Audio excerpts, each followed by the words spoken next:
What's up, everybody? Real excited to be back here on the PNW Whiskey Society. I'm Grady. I'm Jason. I'm Elton. All right. Yeah, so we're real excited. We got Elton on the show today. He was so kind enough to welcome Jason and I into his home. He's got a pretty rounded kind of whiskey background. So, I'm rounded myself, so it so with that said, Elton, why don't you tell us a little bit about your whiskey journey and where are you at today? Well, when I was a lad, my brothers and I figured out that the place that my parents would have us go pour them an ancient age and Coke was not within their direct line of sight if they were sitting in the living room. Nice. And so we would deliberately fill it all the way to the top of the glass, which would give us a good excuse to have a few sips off the top so it wouldn't spill. Nice. Okay, nice. And of course, we thought we were just getting by with something. Later on, when we were adults, we confessed to this, and they said, "Yeah, we knew what you were doing. You weren't fooling anyone." Pretty hard to fool parents. Yeah, exactly. So I started off drinking bourbon, and honestly, I thought that everything else tasted like horse piss filtered through satellites. Oh man!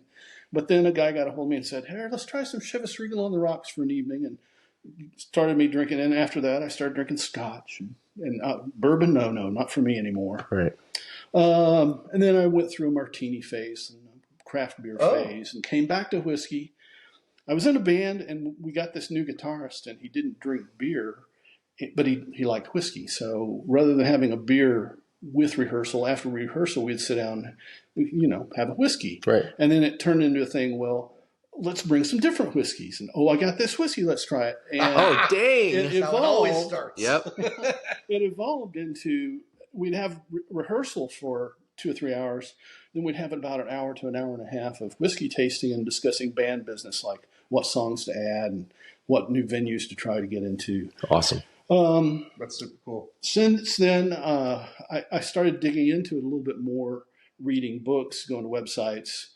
I started studying. I've actually become a level 3 whiskey sommelier, certified bourbon steward, and have a certificate in Irish and Scotch whiskeys from the Edinburgh Whiskey Academy.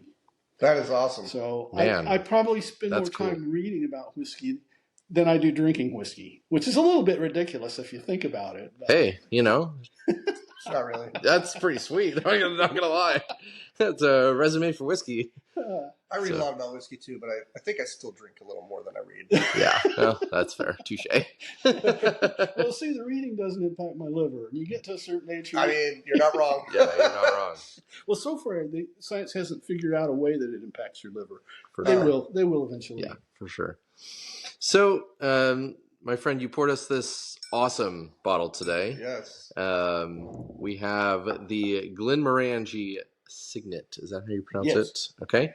So we have the Glenmorangie Signet, super awesome, generous pour. Yes. Tell us a little bit about the Glenmorangie Signet. I know that it's a Highland, but that's all that I know. Yeah, and I know it's delicious. Glenmorangie, the distillery is probably best known because they're famous for having the longest necked stills in Scotland. So really high, really long, sticking way up in the air. But the master blender there was one day having breakfast and just had an inspiration. He said, I've got to figure out a whiskey that tastes like a beverage I like for breakfast, which was kind of a mocha. So Interesting. If you kind of go into it with the nose, you might get a little bit of chocolate or coffee. I don't know if it's osmosis or what, but I'm like, yep, there's a little bit of coffee chocolate mocha there. Yeah. Yeah, there's definitely cocoa. I was actually trying to put my nostril on it, so to speak, because I definitely get citrus from Glenmo, even this one. But there's a richness, there's a toffee note to it, and then there was this almost like sawdusty leather kind of thing. And then when you said that, I was like, "Oh, it's cocoa powder, or something." Well, and to me, when people say leather, there's 2 kinds of leather that can come up, and one is a new leather, but this is more like old leather. Yes, like the aged leather, the old chair in your grandfather's office. Yeah, it's pretty rich. Let's see what it tastes like. Cheers. Awesome. Thank you for this awesome pour, and inviting us into your home and sharing your whiskey collection. He hasn't figured out the trick. So one of the things I like to do with folks when they taste this whiskey is offer them then just a wee bit of dark chocolate, and they have one of two reactions. Oh, thank you. So go ahead and try that. The whole thing, or just a bite? No, go ahead, whatever you want. I mean, but then if you that's phenomenal. Taste that, and then go back to the whiskey. One of two things happens: either your taste buds are a little sensitized to the chocolate, and the whiskey gets more chocolatey, or it kind of says, "Oh, we've had enough chocolate. We're tired," and it tastes a little more like coffee. And I've had people go both ways on that. Already the nose is different. Yeah. Just from eating a little bit of the dark chocolate. Yeah. It's way more citrus on the nose to me all of a sudden. Because, okay, you probably, your tongue says, I've had enough chocolate.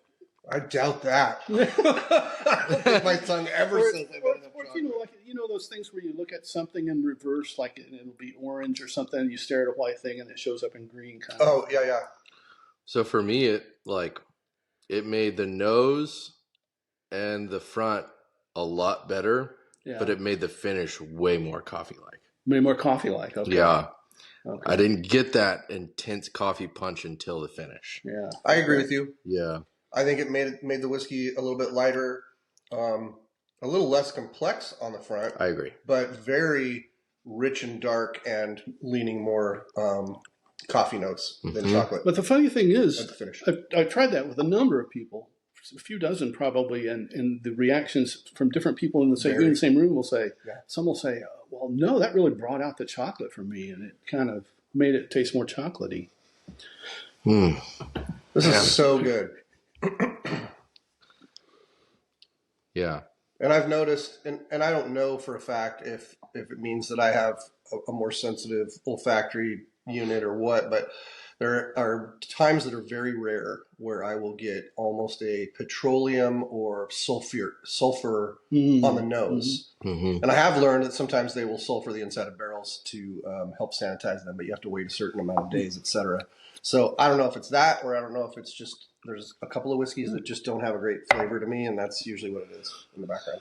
I wonder if you could trace it back to being wine cask finish, because you know red wines contain sulfides. They tell you right at the bottom. Right. You know, this is a really, really interesting pour, and I don't like coffee. I don't drink coffee. People are like, either. You really? I don't drink Oh my coffee. gosh, I've never found someone who drinks bourbon and doesn't. Drink 2 cups of coffee a year, maybe. Yeah. Wow. Yeah. And I don't know that I love this, but I really appreciate it for what it is. And I really love the angle that they took with this specific bottle and brand in a way of the Glenmorangie type, because I've had a bunch of different things from them and they're all like very, very different. Oh yeah. And this one kind of stands alone. I actually like it a lot, and I would even snuggle up with that on a cold winter's night, if you will. I feel like on the cigar front, if you're going to smoke a cigar with this, you got to get something lighter. Yeah. Yep. I think the whiskey would be drowned out, but thank you. Or just drink some cigar malt. Drink some cigar malt. Right. That's what it was made for. Well, guys, thank you so much for tuning in and joining us here with Elton in his home for Pacific Northwest Whiskey Society. This has been informative and enjoyable, and we appreciate you, sir. Thanks. Awesome. Well, happy drinking. Yeah, and remember, if you want to tune in and you want to be a part of this, if you'd be so kind to welcome us into your home, we're happy to bring some bonus pours. We got a little Stag Batch 14 or 15 we're going to pour with Elton today. So, we'd love to have you join. Subscribe, follow for more. Tune in weekly. We will be posting every Friday. Thanks, guys.